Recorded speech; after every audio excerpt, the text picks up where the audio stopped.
Chilombo, a présidé ce vendredi 4 novembre 2022 par visioconférence la 75e réunion du Conseil de ministres. 5 points étaient inscrits à l'ordre du jour, à savoir 1.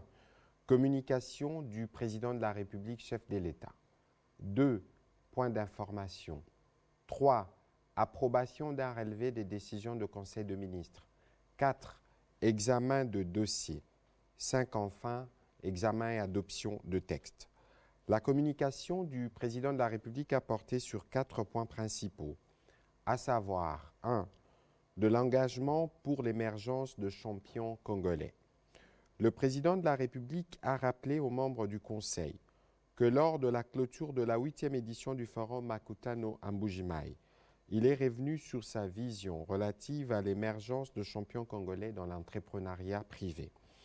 Il a salué dans cet esprit les différentes initiatives prises dans le sens de la création d'opportunités du partage d'expériences, notamment celles réalisées conjointement avec le président honoraire du Nigeria, Olusegun Obasanjo, dans le rapprochement opéré entre les entrepreneurs privés de la République fédérale du Nigeria et ceux de la République démocratique du Congo.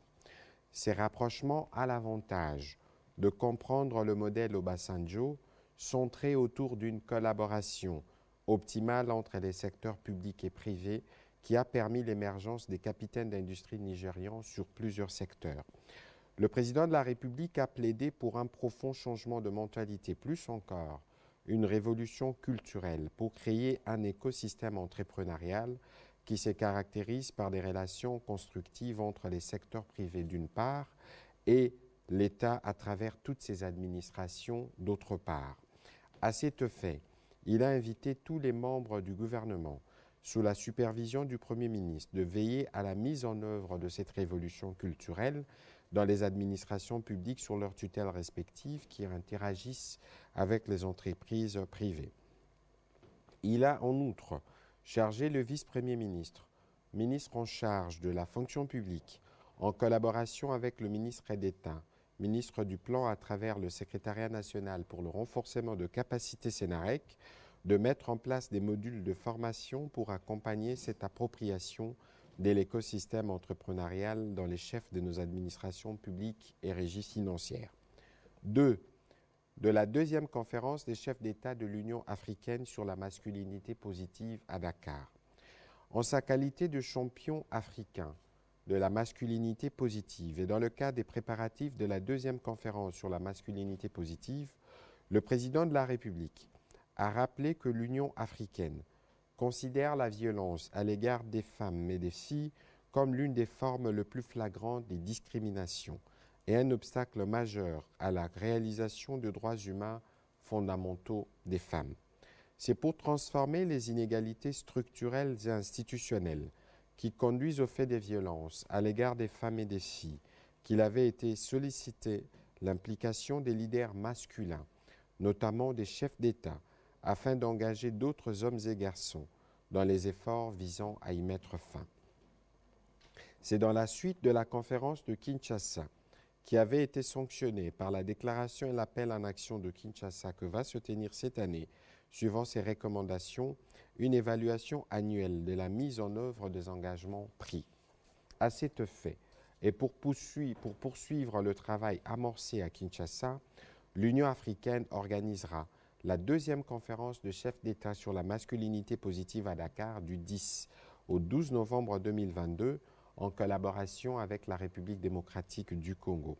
Vu l'importance que revêt notre participation à cet événement, le président de la République a recommandé à toutes les parties impliquées, notamment les ministères en charge des Affaires étrangères, celui du genre famille et enfants, ainsi qu'à son cabinet, de mettre en place tous les éléments qui permettront à la République démocratique du Congo d'y participer le plus activement possible. 3.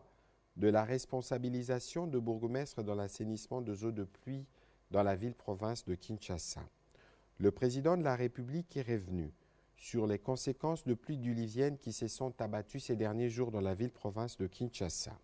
Les inondations des artères et de certains quartiers dans les différentes communes de la capitale démontrent à chaque fois l'absence d'un plan d'entretien et d'assainissement régulier des voies d'évacuation des eaux de pluie.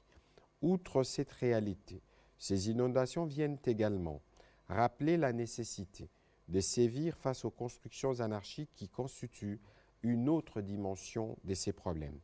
Face à cette situation, il est attendu du gouverneur de la ville de Kinshasa, du courage dans l'application stricte et rigoureuse des plans de la ville, même là où toute résistance se présenterait.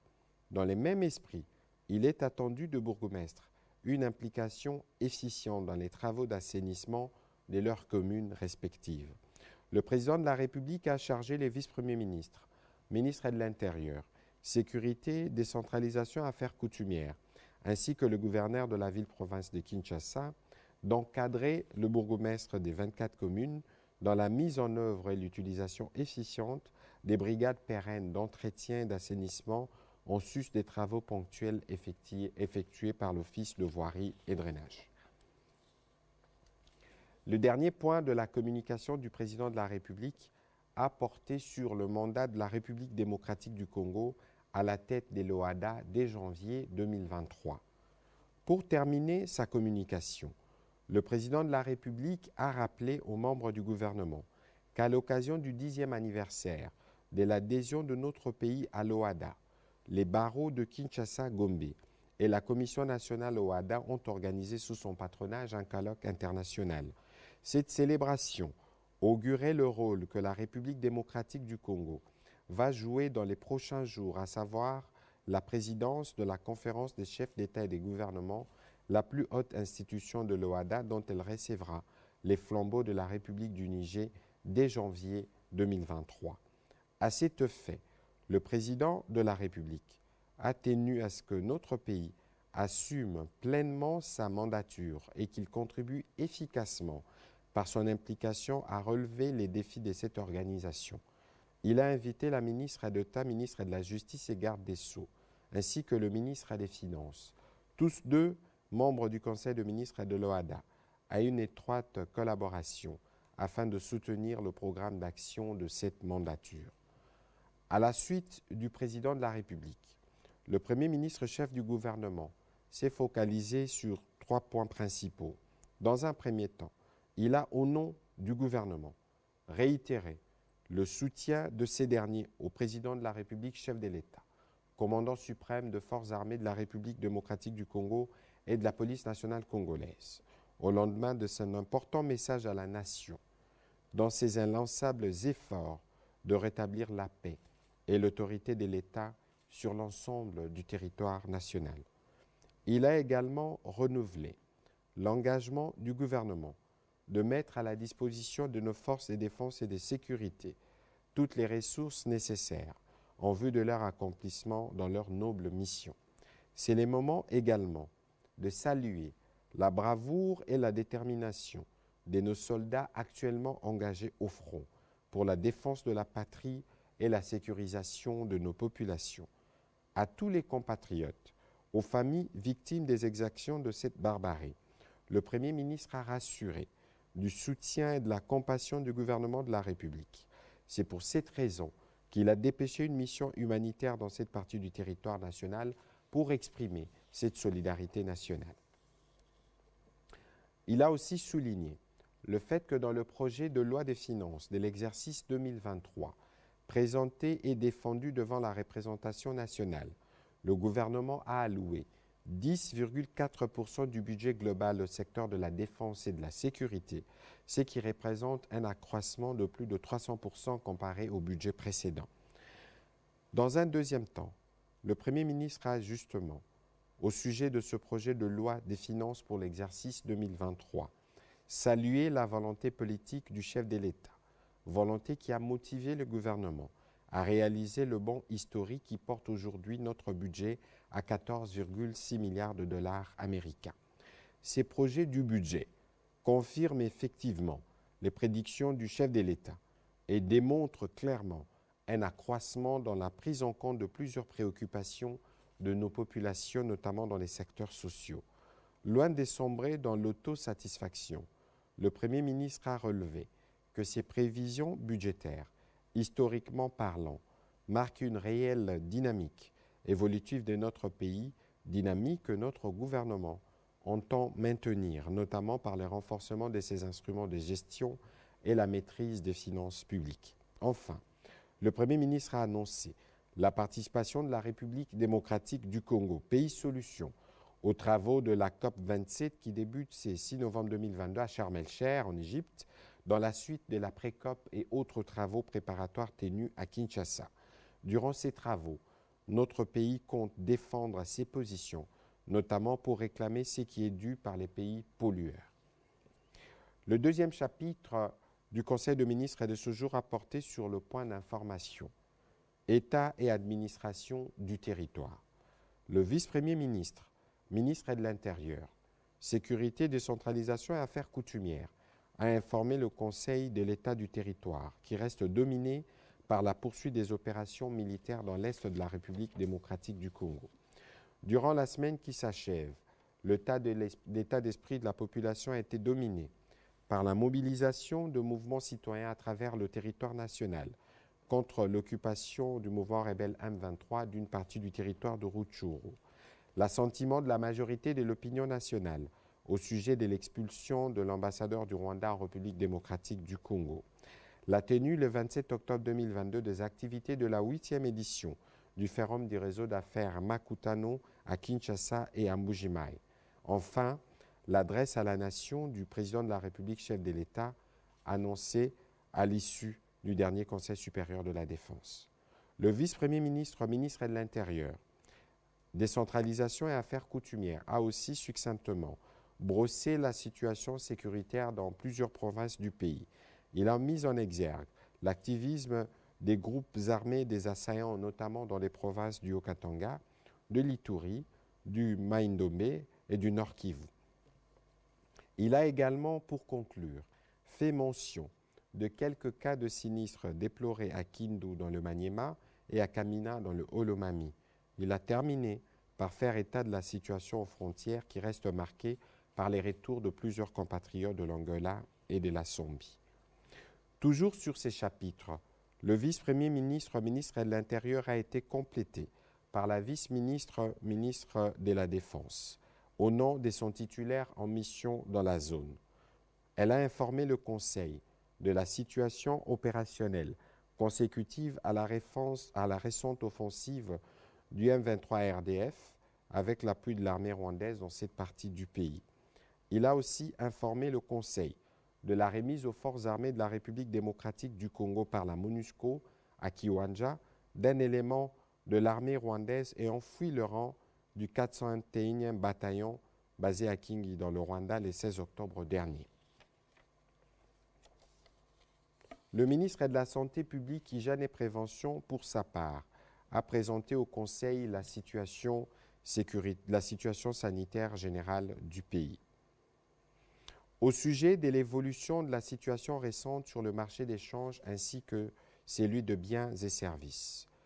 Invitée spécialement à ce Conseil de ministres, la gouverneure de la Banque centrale du Congo a présenté au Conseil la conjoncture économique du pays. En effet, la situation macroéconomique de la République démocratique du Congo a été marquée par la poursuite du ralentissement du rythme hebdomadaire de prise antérieure amorcé depuis le mois de septembre dernier, le maintien de la stabilité sur le marché de change, reflétant ainsi la poursuite de la bonne coordination des actions au niveau des politiques monétaires et budgétaires. La croissance demeure projetée à 7,1% et elle tient principalement de la bonne performance des branches extraction, transport et télécommunications d'une part, et du bon comportement de la dépense publique tant des consommations que d'investissements d'autre part. Le taux d'inflation hebdomadaire a été de 0,19% contre 0,3% une semaine plus tôt. Au 28 octobre 2022, l'inflation cumulée s'est située à 10,6% contre une projection annuelle de 11%. Les marchés d'échange ont été caractérisés par une quasi-stabilité dans ces deux compartiments. En effet, le franc congolais s'est légèrement déprécié de 0,01% par rapport à la semaine dernière, s'échangeant à 2012,75 francs congolais les dollars américains. Au marché parallèle, la monnaie nationale s'est appréciée de 0,13%, portant le cours vendeur à 2094 francs congolais. Toutefois, l'économie congolaise reste exposée aux facteurs de risques externes tels que les effets de la guerre russo-ukrainienne et la persistance de poussées inflationnistes dans la zone euro, et les risques internes tiennent notamment de l'augmentation potentielle de la demande intérieure en relation avec les festivités de fin d'année. Pour y faire face, la gouverneure de la Banque centrale a recommandé le maintien du pacte de stabilité entre le gouvernement et son institution, les suivis rapprochés des facteurs de surliquidité par la Banque centrale du Congo, la poursuite de la surveillance des facteurs de liquidité bancaire au niveau de la Banque centrale. Le Conseil a pris acte de cette note d'information. Rapport intérimaire sur le processus de mise à la retraite et quelques mesures conservatoires relatives à la maîtrise des effectifs et la masse salariale des agents de carrière et des services publics de l'État. Le vice-premier ministre, ministre de la fonction publique, a dressé à l'attention du Conseil l'état des lieux de la première vague de mise à la retraite et les perspectives de la deuxième vague, les mesures d'encadrement en faveur des agents retraités, ainsi que quelques mesures conservatoires relatives à la maîtrise des effectifs et de la masse salariale des agents de carrière service public de l'État. En exécution des instructions du président de la République, chef de l'État, et des orientations du Conseil de ministres, il a indiqué que conformément au plan quinquennal, un effectif d'au moins 10 000 agents est programmé pour un départ en 2 vagues avant fin 2022. La première vague de retraite a concerné 4 406 agents dont les actes juridiques ont été signés et notifiés. Une deuxième vague concerne un effectif de 6 000 agents éligibles dont les travaux de fiabilisation des listes et des préparations des actes sont en cours de finalisation au niveau du ministère de la fonction publique. Le vice-premier ministre a informé le Conseil sur le fait que le processus de paiement des indemnités de fin de carrière aux retraités de la première vague débute dès la semaine prochaine au niveau de banques commerciales payeuses qui ont été approvisionnées par la Banque centrale pour tous les 4 406 agents concernés. À cet effet, plusieurs mesures d'encadrement sont en cours afin notamment d'inciter ces nouveaux retraités à l'observance de la culture bancaire en s'abstenant entre autres à des retraits massifs de fonds dont ils sont bénéficiaires. Par ailleurs, le vice-premier ministre, ministre de la fonction publique, a fait part au Conseil de quelques mesures conservatoires qui seront prises incessamment en vue de la maîtrise des effectifs et de la masse salariale des agents des services publics de l'État en collaboration avec les ministères du Budget et des Finances et sous la coordination étroite du Premier ministre chef du gouvernement. Le Conseil a pris acte de ces rapports. Au 6e point sur ces chapitres de points d'information, rapport sur l'état d'avancement de projets d'entretien et des constructions dans la voirie de la ville de Kinshasa. Prenant la parole, le ministre des Infrastructures et Travaux publics a présenté le rapport relatif à l'avancement de travaux de voirie dans la ville-province de Kinshasa. Il a aussi annoncé la fin des travaux du lot 1 du projet Kinshasa Zéro Trou qui a été couronné par l'ouverture de la route située à l'entrée Matete, communément appelée sous-région, où un pont a été reconstruit sur la rivière Matete, reliant les communes de Lemba et Matete à la grande satisfaction de la population. Le Conseil a pris acte de ce rapport. À son tour, la ministre d'État, ministre du portefeuille, a présenté au Conseil la note d'information sur la relance de la SOCIR SA à la suite de l'instruction donnée par le président de la République au cours de la réunion du Conseil de ministres du 8 juillet 2022. La ministre d'État a signalé que la réflexion sur cette relance a bénéficié de l'apport de plusieurs ministères concernés qui ont fait partie de la commission. Au terme des travaux de la dite commission, certaines actions à mener ont été préparées. Il s'agit notamment de l'élaboration de termes de référence de la mission, de l'organisation d'une mission à Mwanda par une équipe restreinte, de la constitution de 2 sous-commissions pour étudier les 2 thématiques chargées de traiter respectivement des questions suivantes: la relance des activités du raffinage à la SOCIR, la production des émulsions des bitumes, la production des bitumes à partir de sable bitumeux de Mavuma, moyennant des investissements en équipements appropriés et l'élaboration d'un chronogramme. Le Conseil a pris acte de cette note d'information. Résultat de validation du rapport de la République démocratique du Congo sur la transparence dans la gestion des ressources naturelles congolaises par les instances internationales des litiers. Le ministre d'État, ministre du Plan, a fait rapport au Conseil des résultats de validation du rapport de la République démocratique du Congo sur la transparence dans la gestion des ressources naturelles congolaises par les instances internationales de l'initiative pour la transparence des industries extractives. En effet, l'ITIE est une institution internationale qui a établi de critères ou standards internationaux d'appréciation de la transparence dans la gestion des industries d'exploitation de ressources naturelles pour s'assurer que les retombées de l'exploitation des dites ressources profitent aux populations. Notre pays, la République démocratique du Congo, y a adhéré depuis 2005. C'est à cette fin, comme dans les autres pays membres, et suivant les exigences de l'Institut international précité, que le gouvernement de la République démocratique du Congo a créé un service public dédié appelé Comité national des litiers République démocratique du Congo. Il est demandé à chaque État membre, à travers son service interne, d'établir un rapport sur l'état de la transparence, sur base des standards précis, à savoir la diffusion ouverte et accessible des informations, notamment sur la fiscalité, les actifs, les actions, la répartition des revenus, les débats libres et élargis sur des questions de ressources naturelles, l'engagement du gouvernement à améliorer la gouvernance dans ces secteurs.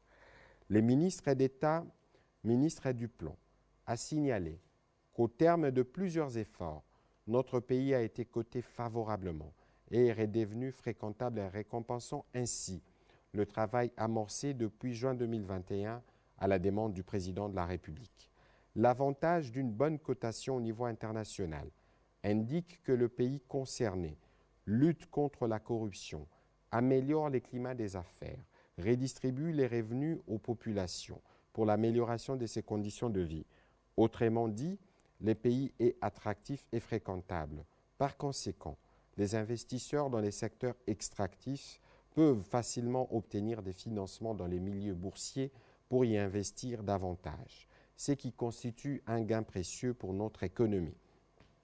C'est ainsi que les instances internationales des litiers ont évalué lors de réunion du 13 octobre 2022 toutes les mesures correctives en attribuant une note satisfaisante dans la République démocratique du Congo de 85,5 de points sur 100 qui traduit un niveau élevé de transparence.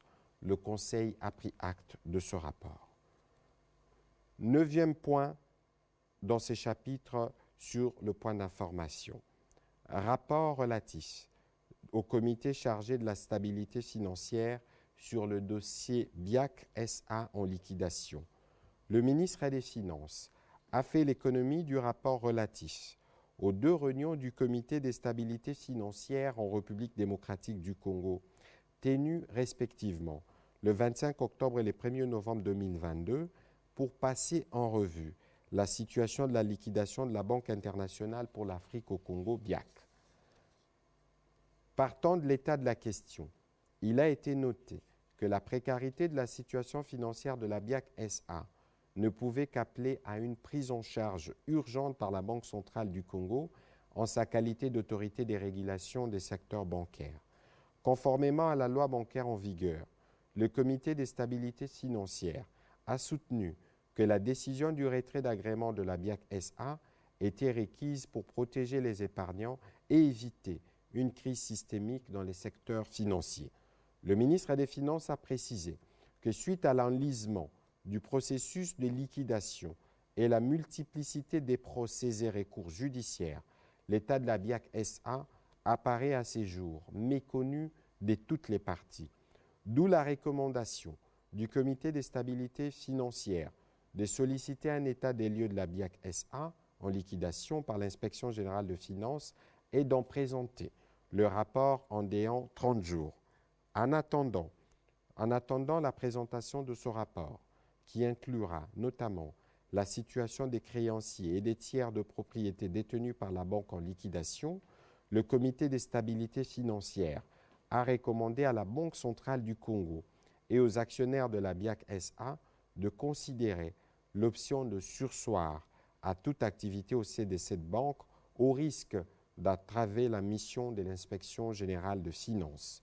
Le ministre des Finances a conclu son propos en rappelant que le Comité de stabilité financière a notamment pour mission de favoriser la concertation entre les institutions et organes de l'État en vue de préserver la stabilité financière et ce, sans interférer d'aucune manière sur les décisions de justice. Le Conseil a pris acte de ces rapports. Rapport initial de la mise en œuvre de la Convention relative aux droits des personnes vulnérables. La ministre est déléguée auprès du ministre des Affaires sociales, chargé des personnes vivant avec handicap et autres personnes vulnérables, a présenté au Conseil les rapports initiaux de la mise en œuvre par la République démocratique du Congo de la Convention relative aux droits de personnes vulnérables. Elle a souligné que l'élaboration du rapport initial sur la mise en œuvre de cette convention marque l'engagement indéfectible du gouvernement sous le leadership du président de la République, chef de l'État, et la conduite du Premier ministre, chef du gouvernement, de surmonter les défis des marginalisations d'une partie importante de notre population, ainsi que la volonté d'éradiquer les inégalités fondées sur le handicap. Le Conseil a pris acte de ce rapport. Au troisième chapitre du Conseil de ministres de ce jour, le Conseil de ministres a adopté le relevé des décisions prises lors de sa 74e réunion tenue le vendredi 21 octobre 2022. Quatrième point, examen et adoption des dossiers. Un dossier, situation des finances publiques. Le ministre des Finances a informé les conseils des performances enregistrées dans la gestion des finances publiques. En effet, les recettes mobilisées au mois d'octobre 2022 ont été de l'ordre de 1069,9 milliards de francs congolais sur des prévisions des recettes budgétaires mensuelles arrêtées à 1107,9 milliards de francs congolais, soit un taux de réalisation de 97%. Les régies financières poursuivent leurs efforts de mobilisation des recettes dans la perspective de leurs assignations annuelles. Les recettes cumulées du 1er au 31 octobre 2022 ont affiché 15 879,6 milliards de CDF, ce qui représente 130% de taux de réalisation par rapport aux prévisions de janvier à octobre 2022, attendues de 12 258,6 milliards de francs congolais et 107% de taux de réalisation par rapport aux prévisions annuelles de 14 790,9 milliards de francs congolais.